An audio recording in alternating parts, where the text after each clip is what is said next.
Y en el área de seguridad pública,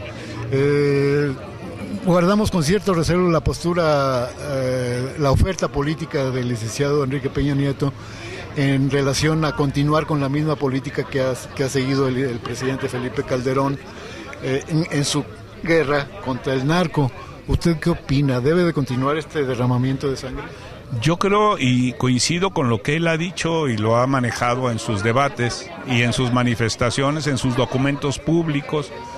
Él ha manejado que desde luego que no está en contra del combate a la delincuencia organizada como lo ha estado haciendo el presidente Calderón, pero que quizá y probablemente esto requiera una redimensión en cuanto a la forma en que se ha estado haciendo.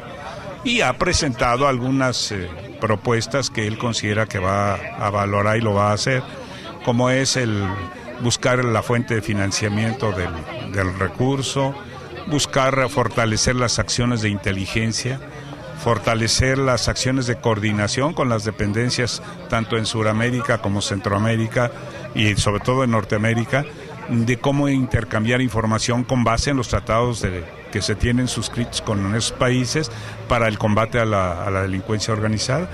Y con estas acciones conjuntas estoy seguro que poco a poco el ejército se tendrá que ir retirando y dejarle la responsabilidad a quien se la tenga, a quien constitucionalmente tiene la obligación de ejercer y de responsabilizarse de la seguridad pública.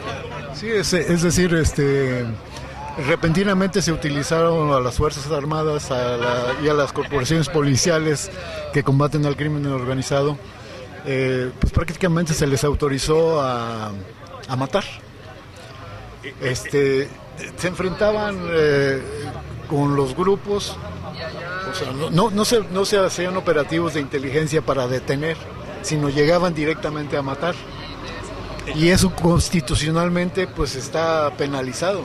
El artículo 29 de la Constitución establece que solamente en casos de perturbación a la paz pública en alguna región, el Ejecutivo tendrá la facultad de pedirle al Congreso la autorización para suspender en aquel entonces garantías individuales. Ahora con las reformas a la Constitución en sus 14 disposiciones, una de ellas esta, habla de derechos humanos. Se podrán suspender los derechos humanos de los ciudadanos en una región por un tiempo determinado y mediante publicación de disposiciones generales. Así reza más o menos el artículo 29 de la Constitución. Todo mundo, los que conocemos de derecho constitucional y sabemos de este asunto, debemos reconocer que el ejército está actuando inconstitucionalmente. ¿Por qué? Porque de hecho y de facto en muchos lugares ocurre lo que usted señala. Yo creo que una de las preocupaciones es darle mayor claridad a la disposición, informar con mayor objetividad también a la ciudadanía de qué consiste estas últimas reformas que se pretenden en esta materia. Y aunado a eso también reformas muy interesantes a raíz de los últimos descubrimientos en lavado de dinero de bancos o del banco, ya lo vimos, un banco muy importante que maneja mucho dinero. Hay una iniciativa que se va a presentar muy importante que no va a coartar la cuestión de la libertad en las cuentas de ahorro, pero sí va a generar mayor credibilidad y confianza en las operaciones mercantiles o comerciales. Bueno, pues ojalá tengamos un panorama distinto. Hay que en realidad, con optimismo y ver las cosas. Sí, definitivamente siempre debemos de mirar hacia adelante y que la experiencia nos sirva para enderezar los rumbos. Lo importante es, vivir en tranquilidad, que la sociedad no sienta que el tejido social se está rompiendo, ¿no? Porque lo que podemos nosotros preocuparnos quizá es que si hay droga en la calle o en las escuelas o en la tiendita, pues hay que invocar nuestros orígenes, nuestra forma en que nos educaron para evitar que nuestros hijos caigan. Pero lo que no podemos evitar son los daños colaterales, que eso sí lo son, como la extorsión, el chantaje, el robo, el secuestro. Son delitos que sí dañan a la sociedad. Oh, por supuesto. Y hay otras cosas que dañan también a la sociedad, pero que no se perciben. Por ejemplo, la influencia de ciertos medios de comunicación masiva que no han contribuido para nada ni a la conservación de los principios de la sociedad, ni a la conservación de valores, ni a la construcción de un proyecto de sociedad, o sea que en pos de manejar empresas, negocios, no les importa qué está sucediendo con el pueblo.